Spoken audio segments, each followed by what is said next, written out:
Assalamualaikum warahmatullahi wabarakatuh. Alhamdulillah wassalatu wassalamu ala rasulillah amma ba'du. Alhamdulillah rabbil alamin.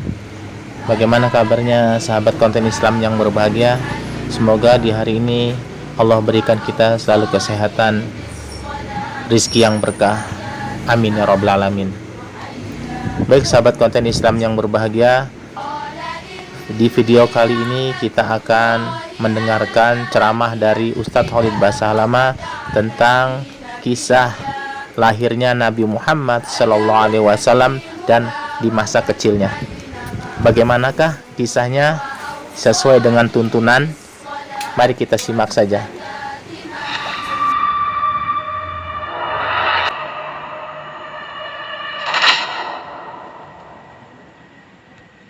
Kejadian yang unik pada saat Nabi SAW lahir adalah terlihatnya bintang Ahmad namanya. Apa itu bintang Ahmad? Orang-orang Yahudi yang ada di Madinah itu meyakini kalau Nabi terakhir yang mereka tunggu di Madinah keluar itu, kalau dia lahir akan kelihatan bintang yang mereka istilahkan dengan bintang Ahmad, dan mereka mengukir-ngukir bintang itu sesuai dengan keterangan dari Taurat. Seperti itulah pemahamannya pada saat itu. Allahu alam tentang kebenaran masalah bintang ini. Tapi yang jelas kebenaran bintang itu bisa dipercaya atau tidak, karena kita dalam Islam taunya bintang nggak boleh dipercaya gitu kan.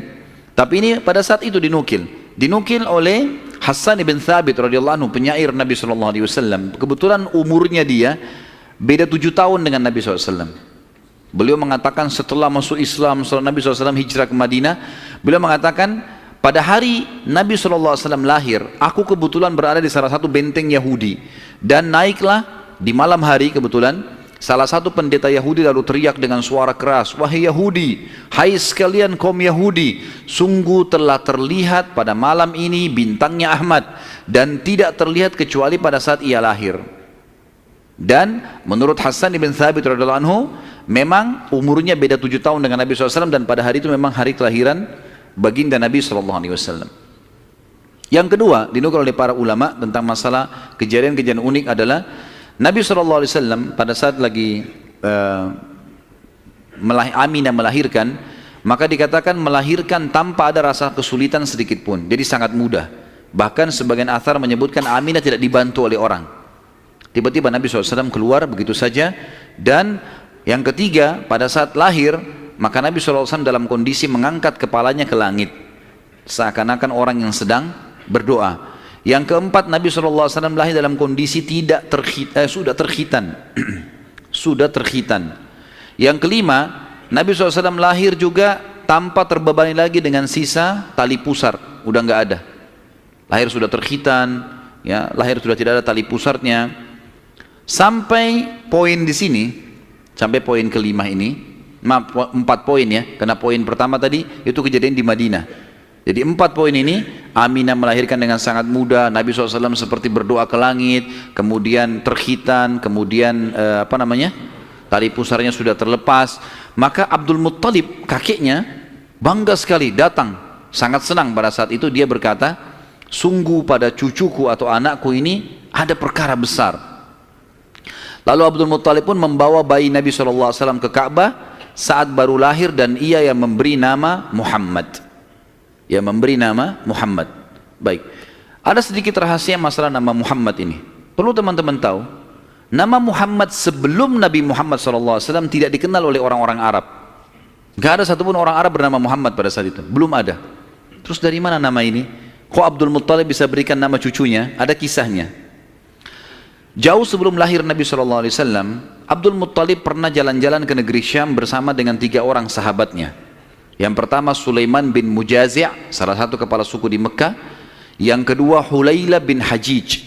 Dan yang ketiga Himran bin Rabi'ah. 3 orang ini bersama Abdul Muttalib, 4 orang ini pergi ke negeri Syam. Pas tiba di negeri Syam, ada salah satu pendeta Nasrani menemui mereka lalu berkata, "Kalian dari mana?" Kata Abdul Muttalib, "Dari Jazirah Arab." "Dari mana?" "Tepatnya dari kota Mekah." Kata pendeta itu, "Dari kota kalian nanti akan keluar Nabi terakhir. Dan Nabi terakhir itu bernama Muhammad." Kata Abdul Muttalib, "Dari mana engkau tahu itu semua?" Dia bilang, "Dari kitab kami, dalam Injil disebutkan namanya Muhammad." Maka keempat orang ini bertekad pada saat itu untuk memberikan nama kalau mereka dikaruniai anak setelah itu atau cucu, Muhammad. Dan dari empat orang ini, pada saat balik ke Mekah, orang yang pertama mendapatkan cucu laki-laki adalah Abdul Muttalib. Itulah Nabi Muhammad SAW. Maka dia pun mengangkat bayi Nabi SAW lalu keliling di dekat Ka'bah lalu mengatakan, anak ini memiliki perkara yang besar, aku memberikan nama Muhammad, aku memberikan nama Muhammad. Terus dia mengucapkan kalimat itu. Kemudian selanjutnya teman-teman sekalian, yang keenam adalah goncangnya istana Kisra di Persia dan rubuhnya 14 teras istananya. Jadi ada teras-terasnya istana itu rubuh semua tanpa sebab, rusak semuanya.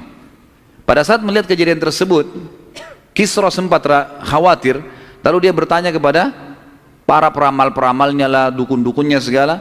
Maka mereka pun menjawab, goncangnya istana disebabkan karena hari ini lahir seseorang nabi, dan runtuhnya 14 teras ini menandakan terdapat 14 raja Persia, tinggal 14 orang saja, selebihnya sudah runtuh kerajaan ini. Maka sempat Kisra bilang, 14 raja masih lama, kalau satu raja punya 1100 tahun umurnya, berarti 1400 tahun. Tapi tanpa disadari oleh Kisra, para ahli sejarah muslim menukil, tanpa membenarkan ramalan ini ya, kita bukan membenarkan, karena ramalan itu semua kalaupun bertepatan karena mereka mencuri, syaitan mencuri berita dari langit, bukan karena mereka tahu, sebagaimana dijelaskan dalam ada hadits Nabi SAW.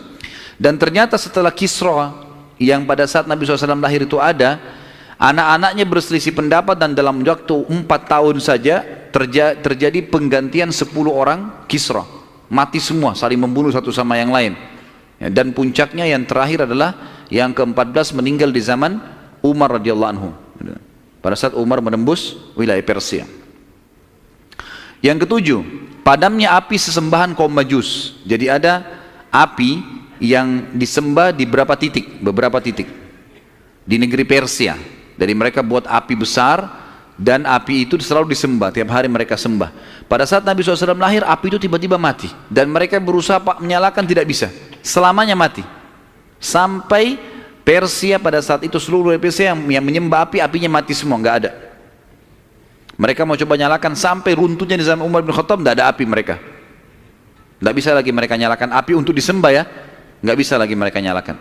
Setiap kali di wilayah Persia dinyalakan api, mati, padam. Mereka cuma pakai masak, misalnya di situ padam, nggak bisa sama sekali. Yang kedelapan, hanyutnya air sungai Sawa. Sungai Sawa ini teman-teman sama dengan sungai Gangga sekarang di India. Di kultus dianggap ini sungai apalah, keramat lah dan seterusnya, gitu kan. Maka orang-orang Persia meyakini sungai Sawa ini adalah sesuatu yang luar biasa. Kalau ada yang mati, mereka bakar, lalu mereka lempar debunya di situ, airnya diambil, dianggap suci, apalah segala macam. Subhanallah, karena sungai ini selalu ditaruh tumbal segala macam. Waktu Nabi SAW lahir, air sungai ini hilang, nggak ada airnya sama sekali, kering. Sampai sungai Sawa dilupain udah, nggak ada lagi sungai. Namanya memang sungai Sawa. Yang kesembilan, dan ini agak sedikit kita titik beratkan, adalah kisah Halimah As-Sa'diyah. Orang-orang Quraisy, setiap bayi lahir selalu dititipkan untuk disusui dan dibesarkan selama 2 tahun di luar kota Mekah, tepatnya di padang pasir. Ada alasan kenapa mereka titipkan anak-anak mereka ke padang pasir sama orang-orang Badui. Yang pertama, agar bahasa Arab fusha anak-anak mereka terjaga. Apa itu bahasa Arab fusha? Bahasa Arab ada 2 macam. Ada bahasa Arab fusha, bahasa aslinya bahasa Arab, dan itu Al-Quran dalam bahasa fusha. Kalau kita belajar bahasa Arab di pesantren atau di kampus-kampus, bahasa Arab yang dipakai bahasa Arab fusha. Dia punya grammar rapi, gitu. Ada bahasa ammiyah, yang kedua bahasa pasar. Ini bahasanya dialeknya berbeda-beda, Mesir berbeda, Tunis berbeda, Saudi berbeda, dialek bahasa pasarnya berbeda. Dan ini tidak punya grammar, lebih teracak. Ya mungkin kalau dalam bahasa Inggris dari Inggris sendiri, negeri Inggris dengan dari Amerika agak berbeda, grammarnya lebih rapi, gitu kan. Tapi kita tidak bahas masalah itu tentunya. Yang jelas orang-orang Quraisy untuk menjaga bahasa fusha, maka mereka menitipkan anak mereka ke Badui, karena orang Badui masih pakai bahasa Fusha. Sementara penduduk asli Mekah pada saat itu sudah sering lalu lalang jemaah haji. Jemaah haji ini dari berbagai wilayah. Makanya kita temukan bahasa Arab yang kalau tanda kutip ya, yang paling kacau itu bahasa Arabnya orang Mekah sampai hari ini. Karena bercampur baur antara bahasa Arab dengan bahasa Urdu dengan bahasa Indonesia, dengan campur-campur. Jadi kalau kita ngomong sama mereka itu nggak jelas kadang-kadang. Memang orang-orang Mekah dikenal begitu, karena memang campur baurnya jemaah haji ini. Karena mereka nggak bisa bahasa Arab, mereka pakai bahasanya. Jadi orang sana terpaksa belajar bahasa Persia, belajar bahasa Melayu, belajar macam-macam. Seperti itulah. Nah, dari zaman dulu memang orang-orang Quraisy sudah khawatir dengan itu, perubahan bahasa. Yang kedua, alasannya kenapa anak-anak mereka dititipkan di padang pasir, karena sisi kesehatan.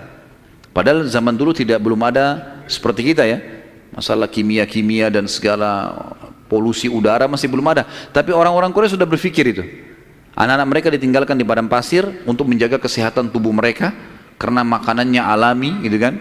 Hewan-hewan yang langsung disembelih, langsung dimakan, susu kambing yang diminum, memang sehat. Dan juga udara gitu kan. Serta juga orang-orang Badui ini melatih anak-anak mereka hidup untuk hidup susah, berburulah, membantu orang tuanya, seperti itulah. Nabi SAW pada saat lahir, secara kebetulan wanita-wanita Badui dari suku Sa'diyah kebetulan memang terkenal suka menjual jasa susu ini. Banyak ibu-ibu mereka, wanita mereka yang baru melahirkan, air susunya banyak, mereka pun pergi ke Mekah atau ke kota-kota lain nawarin jasa. Ada yang mau nggak titipin anaknya 2 tahun, kemudian nanti bayar upah gitu. Bisa orang tuanya datang mengunjungi, nanti balik lagi. Pokoknya anak-anak ini dijamin dijaga. Dan suku Sa'di ini terkenal suku-suku orang-orang yang amanah. Maka orang tidak ragu nitipan anaknya. Datanglah beberapa wanita dari Sa'diyah, diantaranya Halimah. Halimah Sa'diyah ini bersama dengan suaminya bernama Harith. Mereka sama-sama rame-rame datang, dan kebetulan kehidupan Harith dan Halimah ini pas-pasan, orang miskin lah. Di rumahnya itu bangunan tua, ada seekor unta yang kurus dan ada 2 ekor jantan dan betina kambing, tapi dua-duanya juga kurus, tidak produktif lagi. Dan Halimah dan Harith punya anak banyak. Mereka hanya mengadu nasib pergi ke Mekah. Saat tiba di Mekah, mereka kelilinglah nawarin jasa. Biasanya kalau sudah datang wanita-wanita ini, orang-orang ibu-ibu Mekah pada datang nih, tawarin anaknya dan seterusnya. Mereka keliling-keliling, semuanya menawarkan diri kepada orang-orang kaya karena akan dibayar. Dan pada saat mereka melewati Nabi SAW, mereka menolak. Karena pada saat itu mereka tahunya Nabi SAW tidak memiliki ayah. Abdullah meninggal waktu umur 6 bulan. Siapa yang mau tanggung nih? Abdul Muttalib waktu itu betul Raja Mekah, tapi Abdul Muttalib ini sibuk membiayai jemaah haji ya, dan memang tidak bisa. Intinya orang-orang perempuan-perempuan saat dia tidak mau menerima Nabi SAW. Semua bawa anak, mau pulang ke kampungnya, tinggal Halimah yang tidak dapat. Lalu suaminya bilang, si Harith, hai Halimah, coba seandainya kamu ambil anak yatim itu, siapa tahu baik buat kita. Maka Halimah pun mengatakan, baiklah, daripada kita pulang dengan tangan kosong, lebih baik kita ambil. Subhanallah, begitu Halimah pegang Nabi SAW, di situ terjadi keberkahan. Waktu datang ke Mekah, Halimah menunggangi keledai, keledainya kurus sekali dan selalu lambat di belakang, sampai teman-temannya Halimah kayak ngolok-ngolok, hai Halimah cepatlah, keledaimu melambatkan kami gitu. Dan keledai-keledai yang lain bisa 2 orang naikin, keledai Halimah nggak bisa. Jadi Harith selalu megang saja talinya gitu. Waktu dia mengambil Nabi SAW, kejadian aneh yang pertama, yang unik, bukan aneh tapi unik ya. Pada saat itu adalah keledainya Halimah tiba-tiba jadi kuat.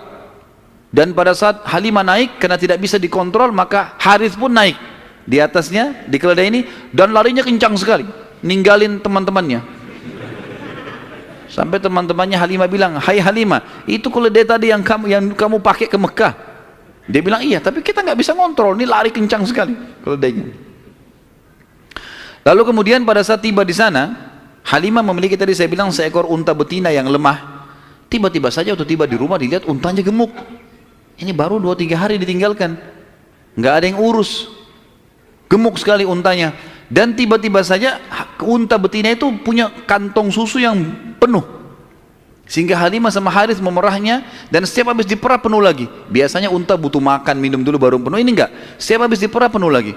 Dia minum dengan anaknya, dengan istrinya si Harith ini, dengan Halimah minum, kemudian anak-anaknya, dan bahkan sempat dibagi-bagi ke teman-temannya, tetangganya, karena penuhnya. Setiap diperah, kasih lagi, penuh lagi, begitu terus. Ya. Kemudian 2 kambing, jantan dan betina yang kurus juga tadi, tiba-tiba gemuk, dan tiba-tiba betinanya hamil dan punya anak, dan akhirnya menjadi banyak. Karena banyak, oleh Halimah dan Harith dijuallah beberapa ekor domba ini, dapat duit, dibeli unta jantan, lalu diternak lagi unta jantan ini sama yang betina. Tiba-tiba saja punyanya Halimah ini, domba dan unta ini menjadi banyak sekali, dan Halimah serta Harith menjadi orang paling kaya di saat dia. Sampai akhirnya Halimah tidak butuh lagi untuk mengambil anak-anak yang disusui. Berkah luar biasa. Sampai terkenal di suku Sa'diyah pada saat itu, mereka berkata, dimanapun Halimah dan Harith gembalakan dombanya atau untanya, ikutkan, karena pasti gemuk. Dan memang betul, kalau ikut digabungkan berdekatan dengan gembalanya mereka, jadi hebat, jadi bagus, jadi subur, jadi begitu luar biasa berkahnya. Halimah berkata, dinukil dalam buku-buku sejarah tentunya, Muhammad telah tumbuh tidak alami, bukan seperti anak-anak sebayahnya. Pada saat dia umur 2 tahun, perilakunya dan pemahamannya sudah seperti anak 6 tahun. Mudah diberikan penjelasan, tidak suka membuat marah, banyak hal-hal gitu. Saat tiba masa pengembalian, sudah umur 2 tahun, Halimah dan Harith pergi membawa Nabi SAW ke Mekah untuk dikembalikan pada Aminah, tapi mereka memohon-mohon, tolonglah hai Aminah, biarkanlah tinggal bersama kami, anak ini kami akan jaga, lihat sehat Muhammad, gak ada masalah, karena mereka lihat berkahnya, dan kami tidak butuh bayaran, gak usah bayar.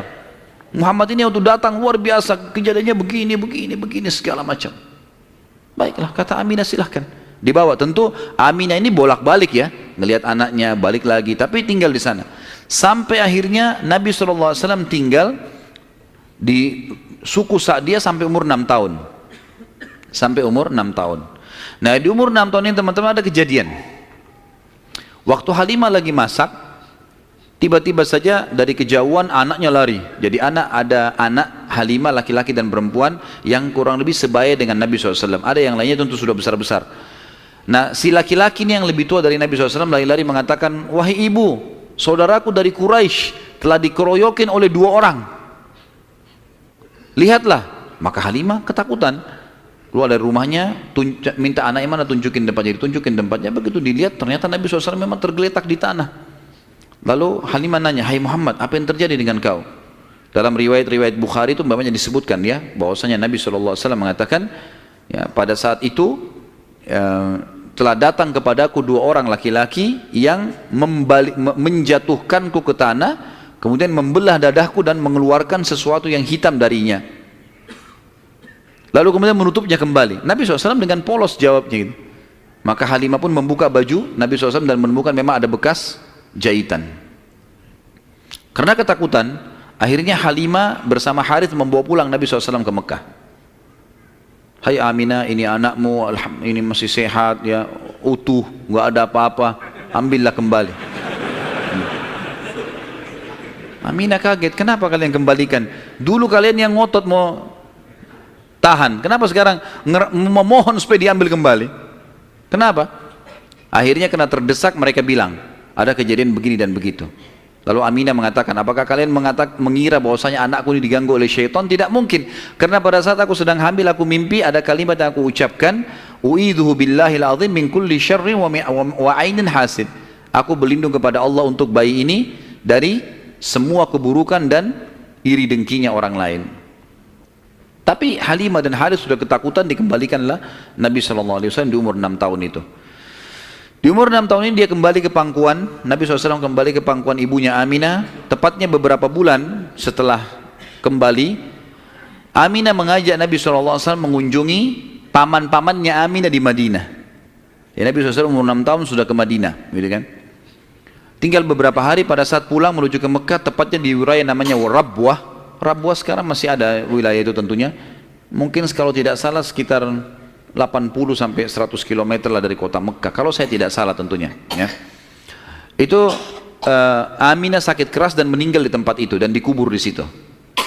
Lalu Nabi SAW dibawa pulang ke Mekah oleh pembantunya Aminah dan diserahkan kepada kakeknya Abdul Muttalib. Ada kejadian yang perlu saya titik beratkan. Kejadian pada saat umur Nabi SAW 12 tahun. Kita review dulu kembali. Waktu umur 12 tahun, kan beliau dari umur 8 tahun sampai menikah kan tinggal sama Abu Talib. Dan Nabi SAW punya akhlak yang baik sekali, mulia sekali. Sampai Abu Talib itu sendiri malu dengan Nabi SAW di umur 8 tahun. Anaknya Abu Talib banyak. Kalau istrinya Abu Talib lagi siapin makan, anak-anaknya pada berebut. Nabi SAW duduk di pojok rumah. Enggak sama sekali. Enggak berebut. Nanti kalau selesai makan ada sisanya beliau makan. Sallallahu alaihi wasallam. Punya akhlak yang mulia dari masih kecil. Sampai Abu Talib bilang sama istrinya, khusus untuk Muhammad sisipkan makanan. Karena dia tidak ikut berebut sama mereka. Gitu kan. Baik, di umur 12 tahun, pernah satu waktu Abu Talib ini mau ke negeri Syam. Urusan dagang. Pertama kalinya Nabi SAW, biasanya Nabi ini selalu pemalu. Enggak banyak minta dan nuntut ke pamannya. Khusus pada saat itu Nabi SAW bergantung di bajunya Abu Talib, nggak mau lepasin. Pokoknya dia mau ikut. Abu Talib heran, tidak pernah Nabi SAW berperilaku begini. Musyawarah sama istrinya, nggak pernah Muhammad begini. Kenapa seperti ini? Pasti ada sesuatu gitu. Maka setelah musyawarah, kayaknya dibawa aja deh. Dibawalah ke negeri Syam. Pergilah Nabi SAW bersama dengan Abu Talib dan kafilahnya. Pada saat mau tiba di negeri Syam, sebelum tiba di negeri Syam, kafilah ini melewatin sebuah gereja teman-teman sekalian, dan di situ ada satu pendeta bernama Bahira. Dan ini riwayat Bukhari Muslim menceritakan masalah itu ya. Dan sampai sekarang di negeri Syam masih ada puing-puingnya gerejanya Bahira ini. Pada saat itu di zaman Nabi SAW ada gereja ini dan sampai sekarang masih ada sisa puingnya. Saya pernah lihat cuplikannya sendiri, ada sisa puingnya di negeri Syam. Tepatnya di Syria ya. Kemudian teman-teman sekalian, pada saat melewatin kafilah ini melewatin gereja, si Bahira ini kepala pendeta di gereja itu memang lagi nunggu informasi tentang Nabi terakhir nih. Dia ngeliat-liat di jendela gerejanya, setiap kafilah lewat dilihat sama dia, terutama yang dari Jazirah Arab. Waktu secara kebetulan dengan hikmah ilahi lewat kafilahnya Abu Talib, dan kafilah ini agak berbeda dengan yang lainnya. Kafilah itu berarti 3 unta ke atas ya, baru dinamakan kafilah.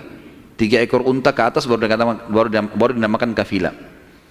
Setiap waktu lewat kafilah Abu Talib ini ada awan yang menaunginya. Beda dengan kafilah lain, padahal lagi terik matahari. Dan tidak sengaja kafilah Abu Talib istirahat di sebelah gereja dan ada pohon-pohon kurma yang berderet, itu semuanya seperti menundukkan daun-daunnya ke kafilah itu. Pendeta ini perhatikan. Kafilah tanya ini, kirim satu orang, tanya mereka kafilah dari mana nih? Jawabannya dari Jazirah Arab. Dari mana? Dari kota Mekah. Kata Bahira, hidangkan makanan sebaik mungkin di gereja, undang semua kafilah ini masuk makan. Diundanglah. Ringkas cerita, masuklah mereka untuk makan, dan pada saat satu kafilah ini masuk, yang ditinggalkan di situ hanya Nabi SAW. Nabi gak boleh masuk karena tradisi orang Arab dulu aib kalau anak kecil ikut makan. Nanti selesai orang tua makan baru makan. Tapi ini tradisi jahiliyah. Kalau sekarang antum lakukan, antum juga jahiliyah. Makan, kasih anak-anak makan. Kenapa harus disendirikan? Mungkin dia lapar, kesian. Gitu kan? Baiklah. Waktu lagi makan, Bahira ini memperhatikan satu persatu orang-orang Quraisy ini, wajahnya. Karena mereka tahu cirinya Nabi terakhir. Alisnya, wajahnya, mukanya, kulitnya, jalur nasabnya, semua jelas. Tidak semua, tidak ada tanda-tanda kenabiannya. Ini mukanya muka biasa semua. Maka si Bahira tanya, apakah masih ada dari kafilah kalian yang tidak ikut makan? Kata mereka, ada satu anak kecil di depan, kami suruh jaga barang kami. Kata Bahira, boleh saya ketemu? Oh silahkan. Mereka lagi asyik makan. Bahira keluar menemui Nabi SAW. Nabi lagi duduk di bawah pohon. Lalu Bahira memanggil dia, mengatakan, hai anak kecil, ikutlah dengan saya. Kafilahnya disuruh jaga oleh beberapa pegawainya Bahira ini. Masuk di satu ruangan di gereja, kemudian Nabi SAW berdiri lalu kata, jadi orang Mekah begini teman-teman, di Mekah itu ada patung namanya Lat dan Uzza. Lat dan Uzza ini dua patung yang luar biasa dikultuskan di Mekah. Oh, hebat patung ini menurut mereka. Jadi kalau bersumpah atas nama Lat dan Uzza sudah tidak mungkin berbohong. Kalau bohong kualat nih. Maka pendeta ini tahu Bahira, dia bilang, hai anak kecil, saya akan bertanya kepadamu atas nama Lat dan Uzza. Ini semua anak kecil sampai orang tua di Mekah tahu nama ini, dan mereka ketakutan kalau dengar nama ini. Apa jawaban Nabi SAW waktu itu? Umur 12 tahun, masih kecil. Kalau kita sekarang masih SD gitu kan. Maka beliau mengatakan, jangan engkau sebutkan dua nama berhala itu karena aku membencinya. Aku tidak suka dengan patung itu. Penasaran Bahir. Diperhatikan wajahnya, alisnya, matanya Nabi SAW. Perlu teman-teman tahu ya, ciri fisik Nabi SAW itu luar biasa. Tersebutkan secara rinci di Taurat dan Injil. Allah mengatakan dalam Al-Quran, A'udzubillahi minasyaitonirrajim, ya'rifunahu kama ya'rifuna abna'ahum. Orang-orang ahli kitab, terutama Yahudi dan Nasrani ini, maksudnya orang Yahudi dan Nasrani, betul-betul mengetahui Muhammad SAW sebagaimana mereka mengenal anak-anaknya. Karena terinci. Disebutkan dalam hadis, alis Nabi SAW seperti busur panah yang lebar, berwarna hitam dan tebal. Bola mata beliau SAW besar, kelopaknya, dan dipenuhi dengan bulu mata yang lebat. Bola matanya putihnya putih bersih, hitamnya hitam pekat. Hidungnya yang mancung, bibir, dahi dan pipi yang setara dengan wajah, tidak oval dan juga tidak bulat, gitu kan. Kulitnya sangat putih sampai Nabi SAW pipinya kemerah-merahan. Jadi sangat tampan, luar biasa. Sampai ahli hadis mengatakan, kalau Yusuf alaihissalam diberikan sepertiga gagahan dunia, maka Nabi SAW memberikan seluruh kegagahan dunia. Tidak pernah ada orang melihat Nabi SAW tidak suka. Manusia terbaik, pilihan, paling sempurna nasabnya, paling sempurna ilmunya, fisiknya, segala-galanya. Bahira memperhatikan Nabi SAW, ini semua ciri yang disebutkan dalam Injil ada. Dia masih bimbang, dia ingin buktikan satu hal. Apa itu? Dalam Taurat dan Injil juga disebutkan Nabi, setiap Nabi itu punya tanda kenabian. Apa tanda kenabian teman-teman sekalian? Sebuah daging yang menggumpal di pundak sebelah kanan, dan daging itu berwarna merah kehitam-hitaman dan dimiliki dengan atau memiliki bulu yang lebat. Maka Bahira berkata, hai anak kecil, apa kau izinkan saya untuk melihat punggungmu? Dia mengatakan, iya silakan. Dibukalah oleh Nabi SAW. Begitu dia lihat tanda itu, lalu Bahira menciumnya dan mengatakan, kaulah orangnya. Tapi garis bawah satu hal ya, tanda ini tanda kenabian. Sudah selesai dengan Nabi Muhammad SAW. Jadi kalau di punggung antum ada dusta semua itu. Tidak ada hubungannya sama Nabi. Loh ya, karena banyak orang yang ngaku-ngaku Nabi nih. Kata Nabi SAW, akan datang 50 dajjal, pendusta, setelah aku meninggal, mengaku semuanya Nabi. Mereka semua pendusta, aku penutup para Nabi dan Rasul, gitu kan. Karena ada orang mengaku gitu. Jadi ini khas untuk Nabi-Nabi dan sudah ditutup dengan Nabi Muhammad SAW. Sudah habis ceritanya. Nah, jadi kalau ada yang gumpal-gumpal tuh daging numpang aja. Pada saat itu Bahira pun membawa Nabi SAW masuk ke dalam ruangan makan lalu berkata, siapa walinya anak ini? Wali, ya. Siapa walinya anak ini? Kata Abu Talib, saya ayahnya. Abu Talib berkata, pamannya. Kata Bahira, tidak mungkin kau ayahnya. Anak ini mati ayahnya waktu dia masih 6 bulan di perut ibunya. Pendeta di negeri Syam tahu. Anak ini meninggal ayahnya waktu dia umur 6 bulan di perut ibunya. Dan ibunya meninggal pada saat dia umur 6 tahun. Serta dia dibina dan dididik. Dibina itu maksudnya dikasih, kalau bahasa Arab itu bina itu berarti seperti bangunan itu dibanguni, dididik, dibesarkan dan seterusnya oleh kakeknya sampai umur 8 tahun. Dan kalau kau benar kerabatnya, kau adalah pamannya. Abu Talib kaget, dari mana anda tahu semua itu? Benar semua. Dia bilang, kami temukan dalam kitab kami. Ketahuilah, keponakan kau ini adalah nabi terakhir yang sedang ditunggu oleh orang-orang. Dan kalau orang Yahudi tahu dia dari turunan Arab, maka pasti mereka akan membunuhnya sebagaimana mereka berusaha membunuh Isa alaihissalam. Kalau mereka tidak suka, mereka tolak, gitu kan? Maka jangan bawa ke negeri Syam, bawa pulang ke Mekah segera. Akhirnya dibawa pulanglah Nabi SAW ke Mekah pada saat itu. Waktu dibawa pulang ke Mekah, setelah tiba di Mekah, maka ada kejadian kecil di sini dan kita tutup dengan ini tentunya. Waktu sudah pulang ke Mekah, Abu Talib sudah mulai ketakutan karena dia sudah dengar informasi tentang ponakannya nih. Zaman dulu juga teman-teman sekalian, ada tradisi buruk ini sebenarnya, tradisi buruk juga. Seringkali dukun-dukun dan peramal ini menjual jasa. Mereka datangin negeri-negeri atau kota-kota, tawarin jasa. Datang, tancapin kemah, kemudian mereka jual jasa. Ayo siapa yang mau diramal, bayar. Gitu kan? Seperti itulah. Waktu itu pas Abu Talib tiba di Mekah, pas peramal-peramal lagi masuk di Mekah. Maka orang-orang Mekah bawa anaknya, suruh ramal, lihat mukanya, lihat tangannya, lihat segala macam. Pada saat itu teman-teman sekalian, Abu Talib ingin mengetes. Dia bawa Nabi SAW, dicari sama dia, mana pimpinannya dukun nih, peramal-peramal nih. Ditemukan lalu dibawalah Nabi SAW, waktu masih kecil, umur 12 tahun tadi, dibawa. Terus pimpinan peramal itu dalam kisah, dalam buku-buku sejarah disebutkan, memandang Nabi SAW dengan pandangan yang sangat tajam. Dan dia tidak bicara apa-apa. Dia mengatakan, tahan anak ini. Lalu dia masuk ke kemahnya. Kemungkinan dia bicara sama dukun, sama setan-setannya nih. Makan dukun. Ini, saya nggak bisa tebak anak ini nih. Abu Talib lihat pimpinan ini, biasanya dia kalau anak-anak Mekah datang, oh ini nasibnya begini, sudah bawa, bayar. Seperti itulah. Ini enggak. Lama dalam kemah. Abu Talib ketakutan, dibawa Nabi SAW. Dan Abu Talib titip pesan, kalau dia tanya, jangan sebutin di mana anak ini. Dibawalah Nabi SAW pulang ke rumah, Abu Talib kembali ke situ. Lama, baru dukun itu keluar, peramal itu keluar dari kemahnya. Lalu dia teriak, mana anak tadi itu di sini? Nggak ada yang nyaut, karena Abu Talib sudah titip pesan. Abu Talib waktu itu termasuk anaknya Abdul Muttalib, Raja Mekah. Tapi Abu Talib tidak dinobatkan jadi raja pada saat itu kan. Maka mereka diam.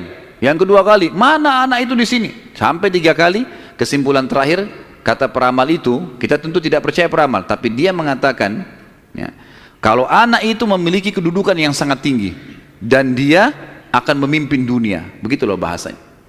Dengan ini teman-teman sekalian, maka orang-orang Mekah jadi lebih yakin kalau Nabi SAW ini punya kedudukan. Walaupun kita secara orang Muslim tidak percaya dengan dukun semua, tapi historinya begitu. Secara histori seperti itu. Allahu a'lam. Alhamdulillahirrahmanirrahim. Sahabat konten Islam yang berbahagia, semoga apa yang dijelaskan oleh Ustadz Khalid Basalamah bermanfaat dan menambah ilmu kita tentang bagaimana kisah kelahiran Nabi kita, Nabi Muhammad SAW, hingga masa kecilnya dan diasuhnya. Masya Allah, begitu banyak keajaiban yang Allah tampakkan kepada Nabi kita, Nabi Muhammad SAW. Baik sahabat konten Islam yang berbahagia, sampai jumpa lagi di video berikutnya. Subhanakallahumma wa bihamdika, asyhadu an la ilaha illa anta, astaghfiruka wa atubu ilaik. Akhir dakwah, assalamualaikum warahmatullahi wabarakatuh.